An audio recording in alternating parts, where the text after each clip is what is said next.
गज महामुनिराज की, 3,9 करोड़ मुनिराजों की।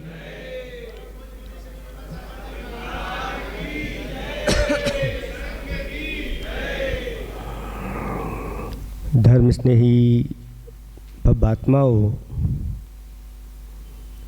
आचार्य भगवंत गुरु नाम गुरु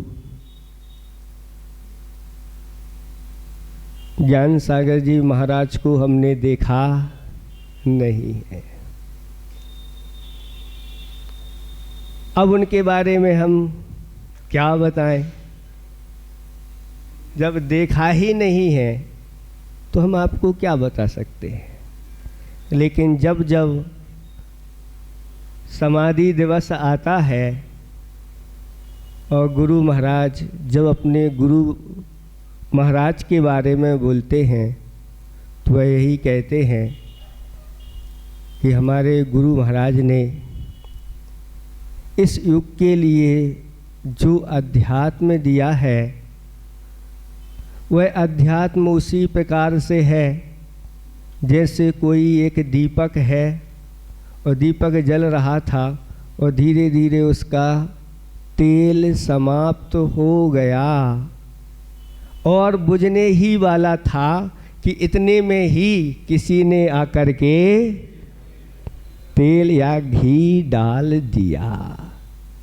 ऐसे ही मेरे साथ भी हुआ है।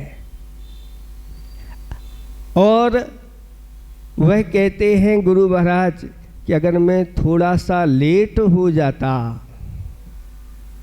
2-4 साल अगर लेट हो गया होता तो कहते हैं आचार्य भगवंत मेरा जीवन अंधकारमय हो जाता। लेकिन हम सबका ऐसा तीव्र पुण्य था कि हमारे गुरु महाराज अपने गुरु के पास समय पर पहुंच गए और उन्होंने जितना देना था वो सब दे दिया। और आचार्य भगवंत कहते हैं कि जो दिया है उसको हम कम कहें या ज़्यादा कहें तो गुरु प्रसाद कम ज़्यादा ना। गुरु का जो प्रसाद होता है वो कम नहीं होता ना ज़्यादा होता है, लेकिन उसका जो स्वाद होता है वह अपरंपार होता है।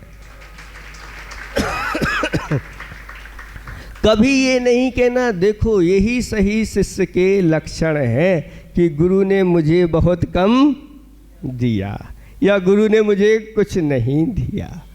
और हमारे गुरु महाराज कहते हैं कि गुरु ने मुझे प्रकट कर दिया, दिया दे दिया। एक ऐसा दिया दे दिया है, बस एक दिए से ही तुम्हारा काम होता चला जाएगा। हमें ज़्यादा दूर देखने की आवश्यकता नहीं, एक कदम रखना है, बस उस कदम रखते समय देख लो यहाँ उजेला है कि नहीं, तो एक दीपक वह काम करता चला जाता है और एक एक कदम बढ़ाते चले जाओ और गुरु आज्ञा से मंजिल उसको मिल जाती है। ऐसा आचार्य भगवंत कहते हैं। और उनके बारे में क्या कहें, वो महाराज इतने विराट थे। आचार्य भगवंत कहते हैं अपने गुरु महाराज के बारे में वो इतने विराट थे कि आकाश भी उनके सामने बौना पड़ जाता था। क्योंकि जो संसार है, विश्व है, ये ज्ञेय रूप में है, लेकिन वो ज्ञायक थे, ज्ञान पुंज थे। और जो ज्ञायक और ज्ञान पुंज हैं उनके सामने पूरा का पूरा विश्व भी बौना पड़ जाता है। ऐसे ही उनकी महिमा है। हमेशा वह कहते थे कि जिन्होंने कर्ज लिया है उनको फिर पुनः कर्ज नहीं देना, मांगने आ जाए तो। क्योंकि जो लिया है वही तो वापस नहीं लौटा रहे और मांगने को आ गए। तो जिन्होंने कर्ज लिया है अब उनको कर्ज नहीं देना। और जहाँ तुम्हारी दुकान अच्छी ना चले वहाँ तुम्हें रहना नहीं है। इसलिए वह विहार करके और बुंदेलखंड की ओर हमारे गुरुदेव चले आए। और आचार्य भगवंत कहते हैं कि यहाँ तो हमारी दुकान ऐसी चलती है, दिन दूनी रात चौगनी वृद्धि को प्राप्त होती चले। और यहाँ हमारे लिए ऐसे रत्न मिलते हैं जो रत्न सामान्य नहीं है।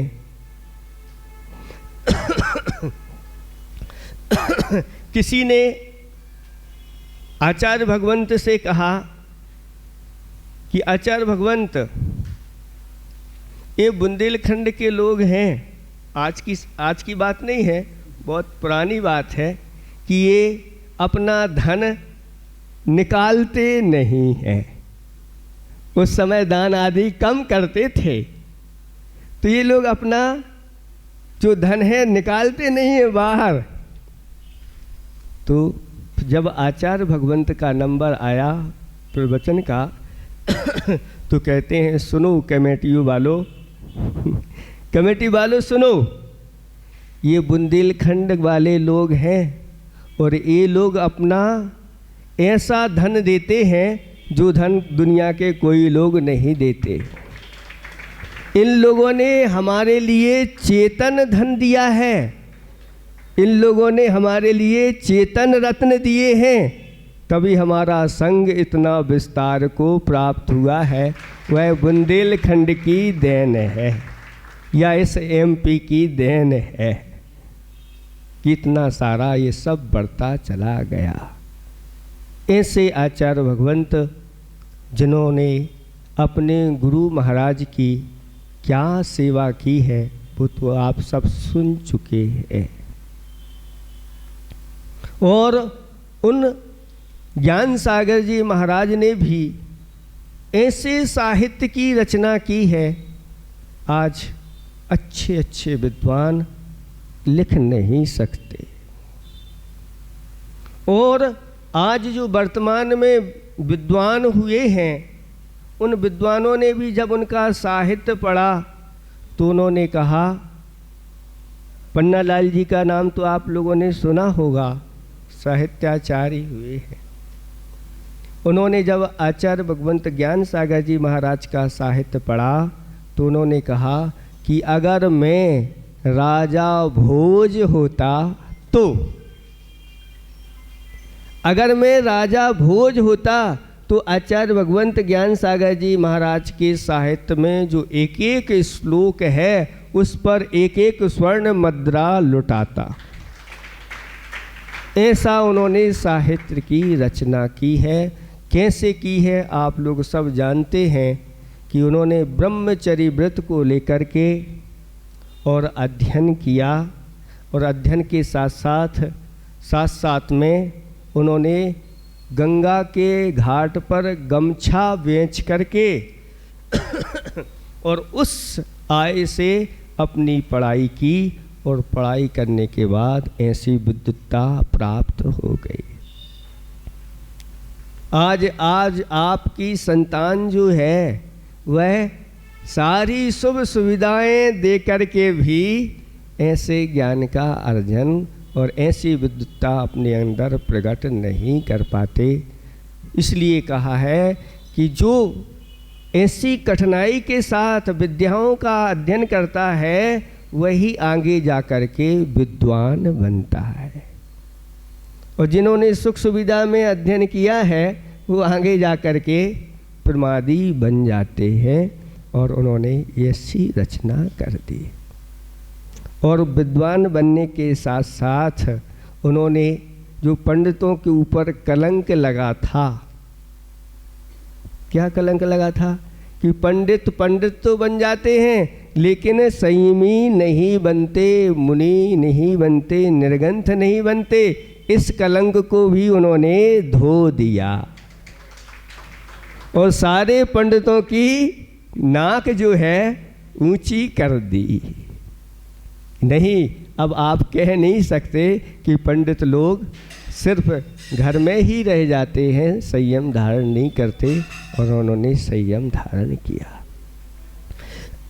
संयम धारण करके वह ये भी कहते थे कि जैसे ही श्रमण संयम धारण करता है उसका आधा संसार समाप्त हो जाता है। आज वर्तमान में अगर कोई श्रमण संयम को धारण करता है तो अपने आधे संसार को समाप्त कर देता है। कैसे बता सकते हैं? बहुत अच्छी युक्ति उन्होंने दी कि देखो यह संसार कितना है, 14 गुणस्थान रूप यह संसार है, और इस कलिकाल में आज हम 7वें गुणस्थान तक पहुंच सकते हैं। और जो मुनिराज 7वें गुणस्थान में पहुंच गए हैं, आधी यात्रा उनकी हो गई, आधा संसार समाप्त हो गया। अब मात्र आधा बचा है। आगे जाकर के वैसा द्रव्य क्षेत्र काल भाव मिलेगा तो उसको भी समाप्त किया जा सकता है। और संलेखना लेते ही, यानी दीक्षा लेते ही संलेखना श्रवण की प्रारंभ हो जाती है। उसका भी उन्होंने बहुत अच्छा उदाहरण दिया। उन्होंने कहा देखो संलेखना किसे कहते हैं? जिसमें कसाय कृष हो। तो दीक्षा लेते ही 3 कसाएं कृष हो जाती हैं, अनंतानुबंधी, अप्रत्याख्यान और प्रत्याख्यान। तो कसाएं भी कृष हो गई। और दीक्षा लेते ही जो इस शरीर को पुष्ट करने के लिए बार बार भोजन किया जाता था, वह भोजन भी एक बार हो गया। मतलब दीक्षा लेते ही संलेखना प्रारंभ हो जाती है। जो ऐसी धारणा बना करके चलते हैं वह निरंतर अपनी कसाय को कम करते चले जाते हैं और अपने भोजन के प्रति भी आसक्ति कम होती चली जाती है। और उनकी कसाय के बारे में तो भी महाराज ने बताया है। एक उदाहरण और भी उनका बहुत अच्छा उदाहरण है कि जब उन्होंने अपना आचार्य पद हमारे गुरु महाराज को दिया और आचार्य पद देने के बाद उन्होंने विचार किया कि हमने अपने शिष्य को गुरु तो बना लिया है, लेकिन इन्होंने मुझे शिष्य बनाया है कि नहीं, शिष्य माना है कि नहीं। तो उन्होंने अपने शिष्य को, जिनको गुरु बना लिया था, उनके पास जाकर के कहा कि हे गुरुदेव, आपने अगर मुझे शिष्य माना है तो एक बार अपना हाथ हमारे सिर पर रख करके और क्या कहो, क्या कहो? वत्स, बेटा कह दो एक बार, बस हमें संतुष्टि हो जाएगी कि हमने वास्तव में अपना गुरु बना लिया। कैसी उनके अंदर लघुता होती गई। कहते हैं जो लघु बनते हैं वही आगे जाके गुरु और अगुरु लघु बनते हैं। सिद्धों की श्रेणी में उनका नाम आ जाता है। और उन्होंने ऐसा ही काम कर लिया। ऐसी जेठ मास की गर्मी में समता के साथ, कहते हैं जिनके अंदर समता होती है, आग की नदी में भी वो कूद जाते हैं तो भी उनको अंदर से शीतलता ही मिलती है। इसलिए समाधि मरण के समय जिनके ऊपर उपसर्ग हुए हैं, ऐसे मुनिराजों का चरित्र पढ़ना चाहिए, सुनना चाहिए, याद करना चाहिए कि अग्नि लगा दी गई है बाहर से, लेकिन भीतर से समता की ऐसी शीतलता फूटी कि बाहर से शरीर में अग्नि लगी है और भीतर से केवल ज्ञान प्रकट हो गया है। ऐसे उदाहरण, ऊपर से सिगड़ी जला दी गई है और भीतर से आपको बुझाना है, तो अब भीतर से समता रूपी नीर आप प्रकट करते चले जाइए, वह बुझती चली जाती है। और ऐसा ही हुआ कि अंत समय में उन्होंने भगवान का स्मरण करते हुए अच्छी तरह से समाधि की। और समाधि भी ऐसी नहीं, आचार्य भगवंत कहते हैं उनकी समाधि तो हुई है, लेकिन समाधि से भी बढ़कर उनकी निर्विकल्प समाधि हुई। निर्विकल्प समाधि का अर्थ होता है बाहरी विकल्प तो है नहीं, लेकिन हमेशा हमेशा अंतरंग की ओर, वो आत्मा की ओर और पंच परमिष्टि की ओर ही उनकी दृष्टि रही है। ऐसी उन्होंने समाधि की है। और जिनकी ऐसी समाधि हुई हो तो कहते हैं अब उनका ज़्यादा संसार नहीं है।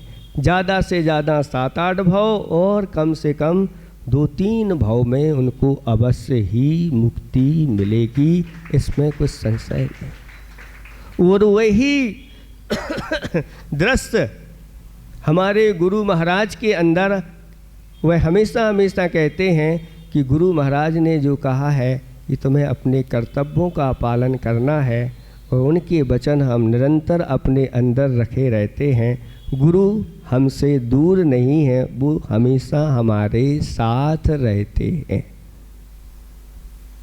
और कभी कभार जैसा हो जाता है कि हम लोग जो है ना वर्षों बाद गुरु महाराज के चरणों में जाते हैं और कहते हैं कि महाराज इतने वर्ष के बाद आपके दर्शन मिल रहे हैं, 5 वर्ष हो गए हैं, 7 वर्ष हो गए हैं। तो गुरु महाराज कहते हैं, कितना अच्छा उत्तर देते हैं, हम लोग सब मौन हो जाते हैं। और वह कहते हैं देखो तुम लोगों को 4-5 वर्ष हुए हैं, हमारे लिए तो अब कितने 49 वर्ष हो गए हैं उनके दर्शन नहीं। और आप लोगों को 4-5 वर्ष में ही आकुलता होने लगती है। मतलब उनका ये कहना है कि गुरु महाराज को अपने हृदय में रखो, हाँ गुरु जी आपके हमेशा साथ हैं। और जब वह कोई भी कार्य करते हैं तो कहते हैं उन गुरु महाराज ने ही ये कार्य किया है, हम तो उनकी आज्ञा का पालन कर रहे हैं। बस इतना कह के हुए और भी कुछ इस प्रकार के वह शब्दों का उच्चारण करते थे। वह ज्ञान सागर जी महाराज कहते थे, जो फरा सो झरा, जो फरा सो झरा, यानी जो फलता है फूलता है वह झड़ भी जाता है। जो बरा सो बुताना, जो बरा सो यानी जो जला है वह बुझेगा। यानी जिसका जन्म हुआ है उसका एक दिन मरण भी होगा। इसलिए इस मरण से हमें डरना नहीं है। इस जन्म को सार्थक बनाना है तो हमें अपना मरण समाधि के रूप में ही होना चाहिए। और अगर समाधि मरण हो गया तो समझ लेना इस मानव जन्म की सर्वश्रेष्ठ सफलता आपके हाथ में आ गई। और वो कैसी होगी? तो कहते हैं कि ऐसे ही जो समाधि मरण आदि करते हैं उनकी सेवा करके, और हमें भी वह लाभ ले लेना चाहिए, उनका अनुभव ले लेना चाहिए, दूर नहीं भागना चाहिए। कब कौन जाए, कौन की सेवा करे, क्या करें आदि आदि। अगर इस प्रकार की भावना अंदर से आती है तो समझ लेना कि आपकी भी समाधि के समय लोग ऐसे ही करेंगे और भाग जाएंगे, कोई साथ देने के लिए आएगा नहीं। लेकिन गुरु महाराज ने तो कैसे अपने गुरु महाराज की सेवा की है वो सब जानते हैं। लेकिन उन्होंने अपने सिर्फ गुरु महाराज की नहीं सेवा की है, हम लोगों की भी वह भैया वृत्ति करते हैं। ये दीक्षा दे दी, इतनी बड़ी भैया वृत्ति उन्होंने हमारी कर दी। और जब हम लोगों को कोई भी रोग आदि हो जाते हैं, उनको चिंता हो जाती है और निरंतर अपने ही जो भी शिष्य हैं उनको तुरंत उनके लिए किस प्रकार से कैसे करना। सिर्फ उन्होंने हम लोगों की भी चिंता नहीं, वैयावृत्ति नहीं की है, पूरे के पूरे भारतवर्ष की वैयावृत्ति।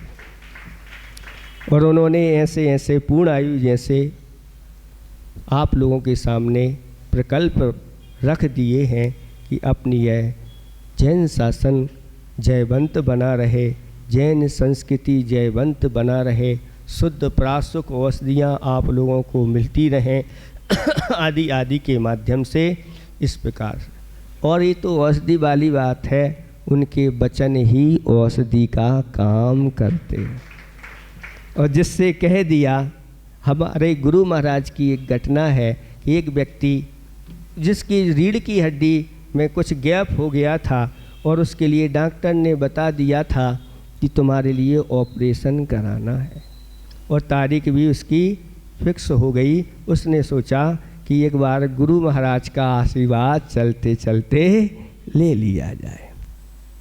और गुरु महाराज विहार करते हुए जा रहे थे और अपनी बात रख दी और कहा कि गुरु महाराज आप आशीर्वाद दो, अच्छे से ठीक हो जाए, ऑपरेशन ना कराना पड़े। तो आचार्य भगवान कहते हैं कि हाँ, पैसे बचाने आ गए, आशीर्वाद है। और बस आशीर्वाद ऐसा दिया, वह व्यक्ति कहता है कि हमारा दर्द ही गायब हो गया और मुझे जाना नहीं पड़ा ना डॉक्टर के पास। आकर के उसने मुझे बताया कि आचार्य भगवंत का ऐसा है, उनके वचन ही औषधि का काम करते हैं। जो उनके वचनों को अपने जीवन में उतार लेते हैं, वास्तव में उनका कल्याण होता है। हमारी यही दादा गुरु ज्ञान सागर जी महाराज से यही भावना है और अपने गुरु महाराज से यही भावना है। अंत समय में मुझे भी ऐसे ही सल्लेखना मिले और अपने गुरु को स्मरण करते हुए, अपने पंच परमेष्टि को स्मरण करते हुए और अपने इस जीवन को सफल बनाएं। 49 वर्ष पूर्व आज का ही वह दिन था। 11:10 पर वह अपनी इस देह को छोड़ करके और यहाँ से विदा हो गए थे। और विदा होने के बाद वह सूर तो चला गया, लेकिन एक सूर हम सब के लिए महासूर के रूप में गुरु महाराज को दे करके गए। उनके जो हमारे ऊपर उपकार हैं उनको हम कभी भुला नहीं सकते। बस हम तो उनको कभी चुका नहीं सकते, भुला भी नहीं सकते। हाँ, अगर उनके उपकारों को चुकाना है तो हमारे आचार्य भगवान कहते हैं कि जो उनकी भावना है, बस उन भावनाओं को पूर्ण करने के लिए हमें पुरुषार्थ करना चाहिए। चाहे हमारे दादा गुरु ज्ञान सागर जी महाराज की भावना हो, चाहे हमारे गुरु की भावना हो, अगर हम उसको पूर्ण करने में लगे हैं, भले ही हमारे अंदर शक्ति नहीं है, ना कर पाएँ, लेकिन हम अगर उसकी ओर पुरुषार्थ कर रहे हैं तो वास्तव में हम अपने गुरुदेव का उपकार चुका रहे हैं। समय बहुत हो गया, इतना ही हम पर्याप्त समझते हैं। अहिंसा परमो धर्म की